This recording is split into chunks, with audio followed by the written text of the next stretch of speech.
Hello दोस्तों, कैसे हो? उम्मीद करता हूँ अच्छे होंगे। आगे का पैराग्राफ पढ़ता हूँ।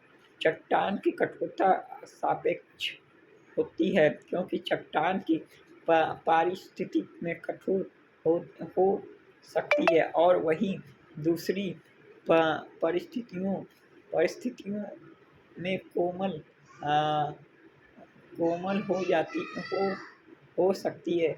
जैसे चूना पत्थर उस उष्णदत्त प्रदेश में जल के कारण घूलन क्रिया कमजोर हो जाता है, परंतु उष्ण उष्ण शुष्क प्रदेश में जल के अभाव में अपेक्षाकृत कठोर होता है।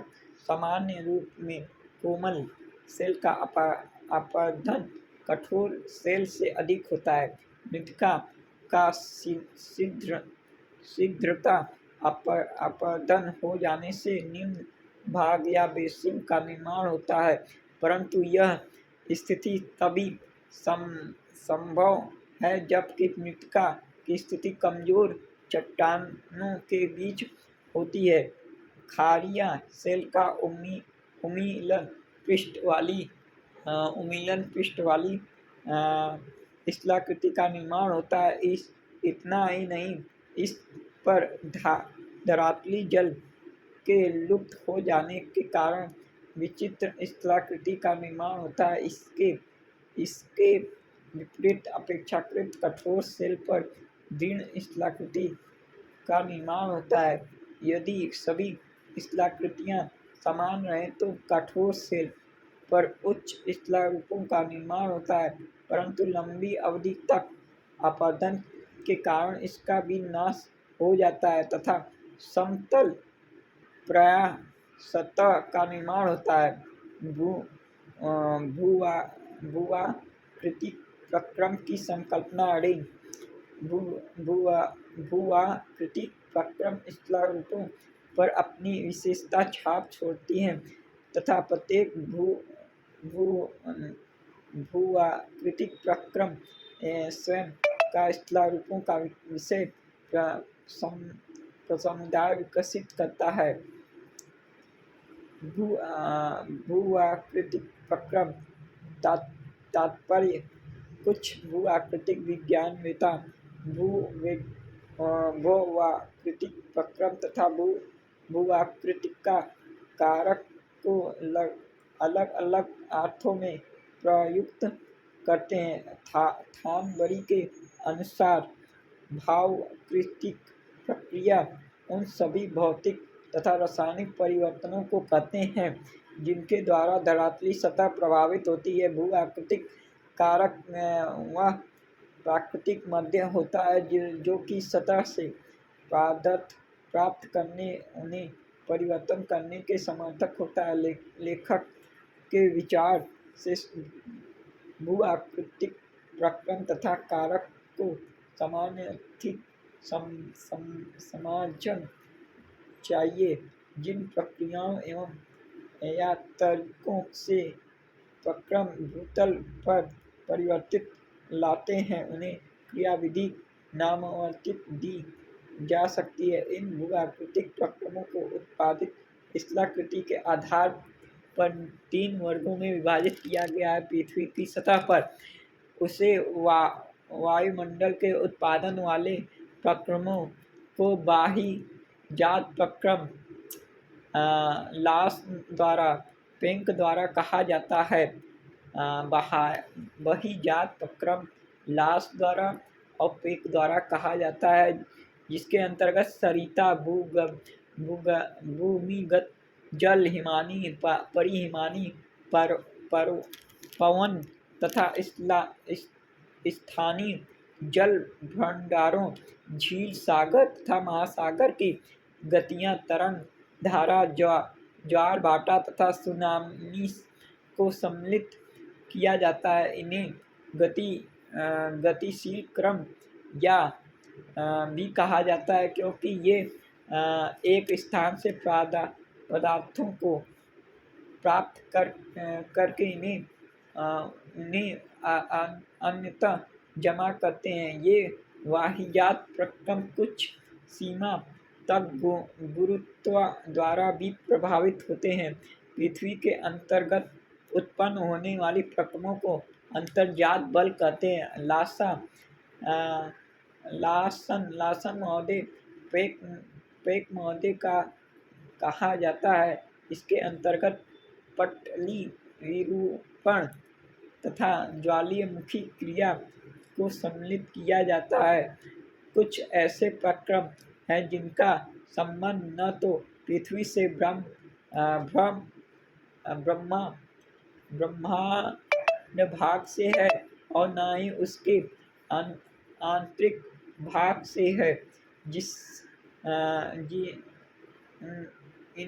इनमें प्रमुख है उल्का, इसे पृथ्वीता प्रक्रम कहते हैं। इनमें से बाह्यजात प्रक्रम धरातल पर समतलीकरण का काम करते हैं, अर्थात अंतर्जात बलों द्वारा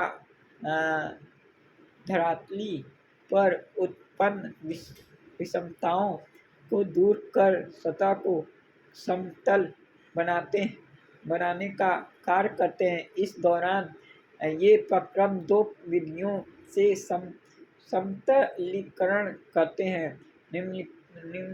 निम्नीकरण की क्रिया अपक्षय तथा अपर्दन क्रियाओं द्वारा इनके अंतर्गत भू-आकृतिक प्रक्रम अपक्षय तथा अपर्दन द्वारा ऊपर उठे भागों को काट कर निचली ऊंचाई पर समतल करने का कार्य करते हैं। इस प्रक्रिया द्वारा प्रवेश की सामान्य ऊंचाई कम हो जाती है।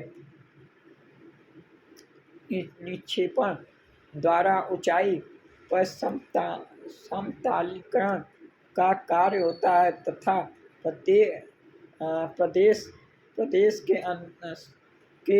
प्रदेश की सामान्य ऊंचाई पर कोई अंतर नहीं पड़ता। भू-आकृतिक प्रक्रम के प्रकार: बहिर्जात प्रक्रम, समतलीकरण प्रक्रम, अनाच्छादनात्मक प्रक्रम।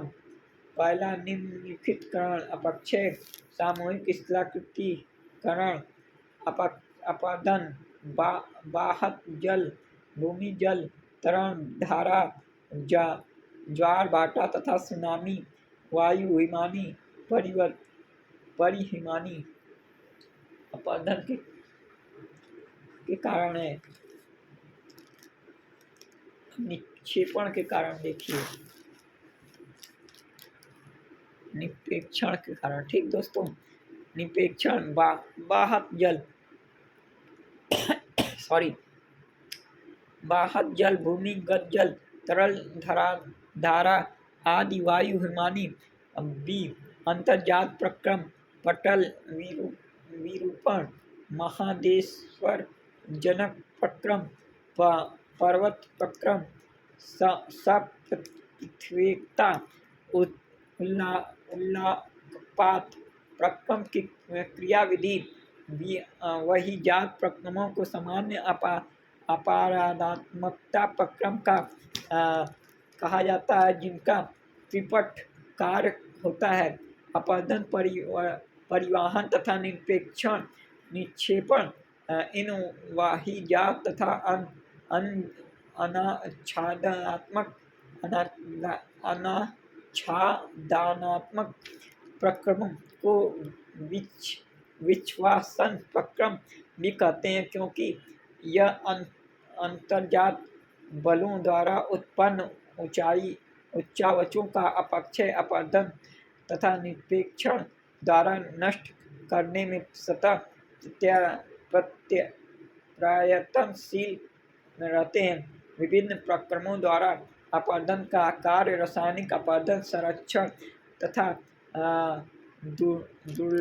धूलन, अपघर्षण या जलगति क्रिया, उड़ाव उत्पादन, पॉलिशियन क्रियाटबेस आदि विधियों द्वारा संपन्न होता है। अपर पहला है अपराधात्मक कार्य। अपक्षारण के अंतर्गत कार्बोनेट सेल, चूना पत्थर, डोलोमाइट, खारिया मिट्टी आदि के घुलनशील पदार्थ का विघटन तथा वियोजन की प्रक्रियाओं द्वारा विलयन होता है। सेल का घुलन या विलयन सेल की प्राकृतिक सेल की घुलनशीलता गोलन जल के आयतन एवं सेल के आयतन में अनुपात एवं